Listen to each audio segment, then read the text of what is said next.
열심히 준비한 거 같죠? 열심히 준비하고 못하는 데가 있는데 열심히 준비하고도 참 잘하셨어요. 우리가 너무 기쁘고 고맙고 감사한 마음 가지고 우리 축복의 박수 합시다. 잘하셨습니다. 감사합니다. 축복합니다. 기도하겠습니다. 하나님, 구세주 탄생하심을 기념하여 함께 모여 우리 구세주 예수님의 탄생을 축하하는 감사 예배 드리게 하시니 감사합니다. 이 귀한 날 우리로 하여금 또 이렇게 세례 예식을 거행하게 하시고 성만찬 예수도 거행하게 하시고 또 성탄절 칸타타로 영 걸려드리게 하시니 감사합니다. 우리 여상이 성도님, 최고인 성도님, 우리 전하영 어린이를 하나님께서 크신 은혜와 사랑으로 축복해 주시고 우리 주님 오시는 그날까지 생명책에서 지워지지 아니하고 보석처럼 빛나는 이름 되게 하여 주시며 언제나 하나님의 임재 속에서 주님과 동의하는 믿음의 삶이 되게 하여 주옵시고 마지막 때에 하나님 손에 붙들려서 위대하고 복되게 쓰임받는 복된 인생 되게 하여 주옵소서. 우리 성탄절 구세주의 탄생을 기뻐하며 온 성도와 함께 하나님께 영광 올려드리고자 우리 샤론 찬양대가 칸타타를 준비하여 영광 올렸습니다. 모든 과정이 은혜인 줄로 믿습니다. 하나님께서 우리 샤론 찬양대의 찬양만이 아니라 대원 한 분 한 분마다 하나님 다 받으셔서 하나님 기쁨 삼아 주시옵소서. 하나님, 오늘은 연합으로 예배를 드리고 있습니다. 유치부 어린이들이 또 아동부 어린이들이 청소년들이 청년들이 함께 예배하고 있습니다. 하나님, 우리 모두 예배를 기뻐하여 주시고 이곳에 강림하셔서 모든 것을 흠명하시고 예배자 한 영혼 한 영혼을 만나 주셔서 성탄의 기쁨이 충만하게 하여 주시옵소서. 예수 그리스도 이름으로 축복하고 기도합나이다. 아멘. 성도 여러분, 옆에 분과 다시 한번 인사합니다. 메리 크리스마스. 네. 영어에 익숙하지 않은 분을 위해서 이렇게 한글로 우리나라 말로 인사합니다. 행복한 성탄절 되세요. 복된 성탄절 되세요. 할렐루야. 아멘. 예. 전 세대가 예배하는 게 정말 복이죠. 전세가 예배하는 것은 축복입니다.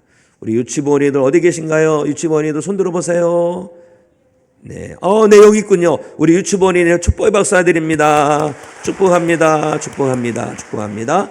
우리 아동부 어린이들 어디 계신가요? 손 들어보세요. 네, 축복합니다. 우리 청소년들 어디 계신가요? 청소년들, 네, 저도 계시군요. 축복합니다. 이 땅에 청년들 어디 계신가요? 청년들, 네, 네. 네. 청년들이 다 어디 손을 다 안 놀리고 계시는 것 같아요. 우리는 다 마음으로 청춘인데, 그렇죠? 시간이 많이 흘러서 제가 엑기스만 뽑아서 말씀을 전하겠습니다. 그냥 끝까지 다 할까요? 엑기스만 뽑아서 하는 게 좋겠죠? 아멘. 내가 혼자 아멘 하겠습니다. 성탄절, 누가 저에게 묻더라고요. 성탄절이 무슨 의미가 있느냐. 재미없다. 너 놀러가는 것도 없고 선물 주는 것도 없고 그런 얘기를 하더라고요. 그래서 성탄절, 누군가에게는 의미가 없을지 모르지만 구원받은 우리에게는요 어마어마한 은혜가 있는 거예요. 넘치는 축복이 있는 거예요. 절에 가면은 성탄절에 써 있어요. 아기 예수 탄생을 축하합니다. 그런데 그분들이 알까 모르겠어요. 예수님이라는데 예수라는 이름의 뜻이 무슨 뜻인지 알까? 성도 여러분 다 아시죠? 다 아실 것입니다. 왜냐하면 마태복음 1장 21절에 나와 있으니까. 우리 교회학교 어린이들은 배운 거를 잃어버릴 수도 있겠죠. 그러나 명심하십시오. 예수는 그가 자기 백성을 그들에 대해서 구원할 자이심이라. 예수는 히브리어로 여호수아입니다. 여호수아라는 뜻은 뭐냐? 하나님이 구원하신다, 이런 뜻이에요. 하나님께서 구원하신다. 예수님께서 탄생하신 것은 훌륭하신 분, 배울 만한 분, 좋은 말씀하신 분, 이런 분이 탄생하신 것이 아니라 구원자께서 탄생하셨음을 믿으시기 바랍니다. 그래서 세상 사람들이 메리 크리스마스 할 때 행복한 성탄절 되세요 하는데 그 뜻을 알고 할까? 모르면 우리가 알려주시기 바랍니다. 오늘은 구세주께서 탄생하심을 기념하는 날이다. 성도 여러분, 이름에 성탄의 의미가 담겨 있습니다. 이름에. 예수라는 이름이 무슨 뜻을 했어요? 죄에서 구원하신다라는 뜻이에요. 오늘 우리가 함께 모여서 하나님을 찬양하고 예수님의 탄생을 축하하며 예배하는 것은 구원자께서 이 땅에 강림하신 것, 구원자께서 사람으로 태어나신 것을 우리가 찬양하며 경배하는 겁니다. 이거는 어마어마한 축복이죠. 어마어마한 사랑이죠. 지극히 높으신 하나님께서 낮고 낮은 곳으로 내려오신 거예요. 무한하신 분께서 유한하신 분, 전능하신 하나님께서 유한적인 존재로 내려오신 거예요. 이게 어떻게 가능한 거냐? 하나님의 사랑으로 말미암았다.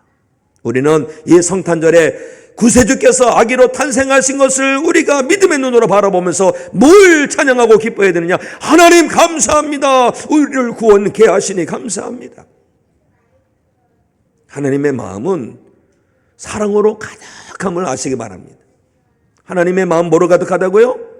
사랑으로, 사랑. 그 사랑이 무엇으로 이어지냐면 구원입니다. 구원. 하나님은 구원으로 가득합니다. 성경의 모든 스토리가 다 사랑에 대한 말씀이고 구원에 대한 말씀이에요. 그 사랑, 그 구원의 하이라이트가 뭐냐? 예수님께서 이 땅에 강림하신 거예요. 우리는 이 성탄절에 나를 구원하시려고, 나를 죄악에서 건지시려고, 저 지옥에서 건지시려고 구원자께서 사람으로 오셨다는 것을 우리가 붙들고 정말로 우리가 진정으로 하나님을 찬양하고 예수님의 나심을 경배드리는 성도가 되어야 할 줄로 믿습니다. 명심하세요. 이 성탄절은요, 구원자께서 탄생하신 날인 것을 명심하시고, 세상 사람들이 뭘 모르고 아기 예수님께서 탄생하신 날이래라고 할지라도 그분의 이름이 무슨 뜻이냐 하냐고, 그분은 자기 백성을 그들의 죄에서 구원할 자심이라 구원자께서 오신 것이라고. 그러니 당신도 예수라는 이름에 담긴 뜻을 알고 구원자 예수님께로 돌아와서 예수 믿음으로 말미암아 천사받고 구원받으라고 전하시는 성도가 되어야 할 줄 믿습니다. 특별히 우리는요, 하나님의 마음을 붙들어야 돼요. 하나님의 마음은 사랑으로 가득하니까 우리도 하나님의 자녀라면 사랑으로 가득해야 되고, 하나님은 구원으로 가득한 분이니까 우리도 구원의 사명으로 가득해야 할 줄 믿습니다. 디모데전서 2장 4절, 하나님은 모든 사람이 구원을 받으며 진리하는데 이르기를 원하시느니라. 구원받기를 원하시는 거예요. 우리가 이 성탄절에 무엇을 붙들어야 됩니까? 오늘 성탄절 12월 25일 공휴일이다, 아싸, 이것이 아니라 구원자께서 이 땅에 오셨구나. 나를 구원하시려고, 이 세상을 구원하시려고 구원자께서 오셨구나. 내가 이 은혜를 붙들어야지. 내가 구원받았어. 내가 이 죄인이 구원받은 거야. 얼마나 감사해. 주여 감사합니다. 감사합니다. 우리는 이 성탄절에 구원자의 탄생을 찬양하며 경배하고 이 참된 뜻을 세상에 전하는 믿음의 일꾼이 되시기를 주님의 이름으로 축원합니다. 예수님의 이름이 또 하나 있어요. 예수님의 이름, 바로 임마누엘입니다. 임마누엘. 어릴 적에 임마누엘의 이름을 가지고 장난치다가 부모님한테 혼난 적이 있어요. 임마! 그래가지고 뭐 임마? 누엘 동생하고 이렇게 임마누엘. 자, 임마누엘. 오늘 본문 말씀부터 한번 읽어보겠습니다. 오늘 본문 말씀 이사야 7장 14절 말씀 시작. 그러므로 주께서 친히 징조를 너희에게 주실 것이라. 보라, 처녀가 잉태하여 아들을 낳을 것이요 그의 이름을 임마누엘이라 하리라. 아멘. 임마누엘이 무슨 뜻이냐 한번 보실까요? 다음 영상을 보시면 임마누엘의 뜻이 있어요. 임마누엘의 뜻이 무엇입니까? 하나님이 우리와 함께 계시다. 하나님 우리와 함께 계시다. 성도 여러분, 예수님의 이름이 임마누엘이라는 것은요, 하나님께서 우리를 버려두지 아니하시고 우리를 찾아와 주셔서 우리와 함께 하신다는 놀라운 은혜가 있다는 것을 명심하시기 바랍니다. 오늘 이 이사야 7장 14절 말씀이 선포된 때가 있습니다. 유다의 12대 왕 아하스 왕이었어요. 아하스 왕 때 저 북이스라엘과 아람 나라가 연합해서 전쟁을 걸어옵니다. 막 쳐들어와요. 막 쳐들어옵니다. 우리 어른 세대들은 전쟁을 경험한 세대 아닙니까? 젊은 분들은 전쟁의 참혹함을 몰라서 북한 한번 덤빌 테면 덤벼봐 이런 말 하는데 절대 안 됩니다. 전쟁이 일어나면 안 돼요. 왜냐하면 전쟁은 다 망하는 거예요. 서로 망하는 거예요. 지금의 전쟁도 참혹하지만 옛날의 전쟁도 정말 참혹했어요. 내 앞에서 부모님들이 다 찢겨 죽임을 당하고 우리 자녀들이 붙들려서 바위에 내침기핑 당하고 이런 것이 있는 거예요, 전쟁에. 그런데 한 나라만 쳐들어와도 두려울 텐데 아람과 이스라엘이 한꺼번에 연합해서 유다란 나라를 막 쳐들어오는 거예요. 그때 말씀을 보니까 왕과 백성들의 마음이 숲이 바람에 흔들리는 것처럼 덜덜덜덜 떨어져요. 참혹하라 알기 때문에 너무나도 막 덜덜덜덜 떠도는 거예요. 그때 이사야 선지자를 통해서 하나님 말씀하십니다. 내가 징조를 보이리라. 임마누엘의 징조를 보이리라. 임마누엘. 사실은 이사야 선지자를 통해서 아하스 왕에게 징조를 구하라. 어떤 징조든지 하나님께서 보여줄 것이다. 그랬더니 이 아하스 왕이 어떻게 내가 하나님을 시험합니까? 어떻게 내가 하나님께 징조를 구합니까? 난 그럴 수 없어요. 그때 이사야 선지자를 통해서 말씀하십니다. 징조가 임마누엘이다. 하나님께서 함께 하신다. 이런 뜻이에요. 그런데 이 아하스 왕은요, 하나님을 믿었지만 하나님을 의지하지 않았어요. 임마누엘은 하나님께서 함께 하신다는 거거든요. 하나님께서 함께 하시면 되거든요. 하나님께서 함께 하시면 되거든요. 왜요? 모세와 함께 하시니까 하나님께서 모세를 붙드시니까 애굽에 가고 애굽에서 이스라엘 백성들을 건져내고 홍해를 건너고 광야를 통과하지 않습니까? 임마누엘의 은혜가 이렇게 어마어마한 거예요. 소년 다윗을 보십시오. 골리앗과 싸울 때 어떻게 합니까? 나는 만군의 여호와 하나님의 이름으로 나간다. 하나님께서 함께 하시니까 나가서 승리를 이룹니다. 여호수아도 마찬가지예요. 그가 태조가 있어서 그 요단강을 건너고 여리고성을 무너뜨린 게 아니라 하나님께서 함께 하시니까 임마누엘의 은혜가 있으니까 여호수아가 그 백성들과 더불어 여리고성을 다 점령한 겁니다. 성도 여러분, 임마누엘의 은혜가 언제 선포된지를 보세요. 북이스라엘과 아람이라는 나라가 연합해서 쳐들어와서 다 성문까지 적군이 쳐들어오고 이제 나라가 풍전등화처럼 위기, 이제 멸망당할 위기에 처했을 때 하나님께서 주시는 사인이 임마누엘이에요. 임마누엘의 은혜가 있으면 그 적은 아무것도 아닙니다. 그런데 예석하게도 이 아하스 왕은요, 임마누엘의 은혜를 놓쳤어요. 어떻게 내가 하나님을 시험할 수 있습니까? 라고 했지만 뒤로다가는 저 앗수르에게 손을 뻗칩니다. 앗수르요, 우리를 도와주세요. 입으로는 하나님 믿습니다 라고 해놓고 뒤에 가서는 앗수르는 나라를 도움을 청합니다. 앗수르가 도우러 와요. 그래서 이 아람과 이 북이스라엘 나라가 얼른 도망갑니다. 그런데 웬일입니까? 성전에 있는 나라에 있는 모든 금은발을 딱딱 긁어서 앗수르에게 바치고 나중에는 앗수르가 쳐들어와서 나라가 위태하게 됩니다. 아하스 왕은 그렇게 살다가 갔어요. 그런데 그 다음 왕 히스기야 왕은 정말로 임마누엘의 하나님을 믿었어요.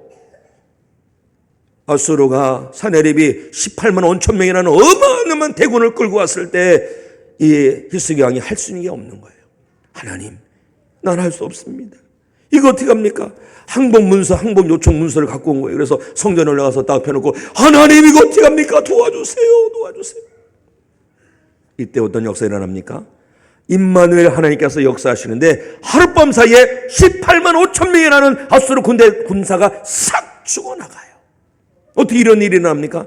임마누엘의 은혜가 있으니까 그렇게 되는 거예요. 사랑하는 성도 여러분, 우리의 믿음이 하나님을 진짜 믿는 믿음이 되기를 원합니다. 야고보서 말씀 보면 야고보서 1장 19절에 보면 이런 말씀이 있어요. 내가 하나님은 한 분이신 줄 믿느냐? 잘 아는도다. 귀신들도 믿고 떠느니라. 귀신들도 믿고 떨어요. 하나님을요. 귀신도 믿는다니까요. 우리가 믿노라 하면 믿으면 다 된다고 생각하는데 잘 믿어야 되는 거예요. 제대로 믿어야 되는 거예요. 뭘 믿느냐? 임마누엘의 하나님을 믿으라. 임마누엘 하나님. 임마누엘 하나님 뭐는 겁니까? 하나님은 계시다. 우리가 함께 계시다. 어떤 사람은 그래요. 그렇지, 하나님 다 계셔. 무소부재하신 분이야. 우주에도 계시고 여기도 어디에나 다 계셔. 그런데 임마누엘의 뜻은 이게 이런 뜻이 있는 겁니다. 하나님이 나와 함께 하시고 내 편이 되어 주신다. 내 편이 되어 주신다. 이런 뜻이 있는 거예요.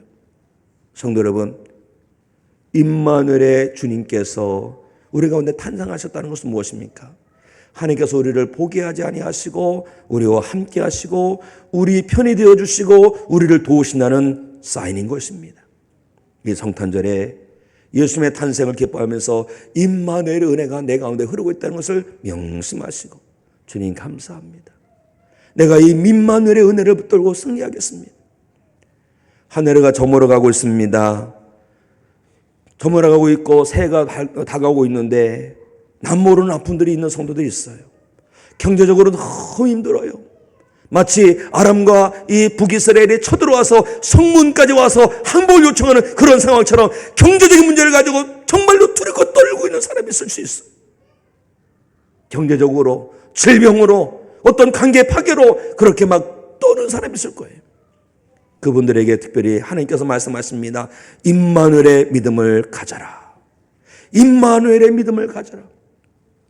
오늘날 우리가 SNS가 잘 발달되어 있고 또 얼마든지 연락이 주고받는 세상이 되었지만 오늘날 고독사하는 분들이 너무 많아요. 외로워요. 외로워. 성도 여러분, 혼자인 것 같아도요, 성도 여러분들은 혼자가 아니에요. 왜요? 주님께서 함께 하십니다. 주님께서 이 땅에 오셔서 얼마나 외로우신지 몰라요. 결정적인 순간에 제자들이 다 도망가 버립니다. 자기를 추앙하던 모든 백성들이 와서 침을 뱉고 저주합니다. 십자가에서 달리신 예수님은 알리엘리나마 사박더니 아버지 나를 버리셨나이까 이렇게 철저하게 단죄로 경험합니다. 이런 착히도 외로운 것을 아시는 주님께서 우리를 그냥 두시겠습니까? 아니에요. 그 외로움이, 그 고독함이 얼마나 힘든 걸 아시기 때문에 우리를 절대 홀로 두지 아니하시고 함께 하시는 것을 명심하시기 바랍니다. 임마누엘의 은혜가 있어요. 성도 여러분, 이 성탄절에 다른 것은 다 차지하고 예수라는 이름 붙들시고 임마누엘이라는 이름 붙들시고 이 성탄절에 하나님께 영광 올려드리는 성도가 되시고 이 임마누엘의 믿음을 가지고 한 해를 마감하고 새해를 맞이하는 성도 여러분이 되시기를 우리 주님의 이름으로 축원합니다. 자,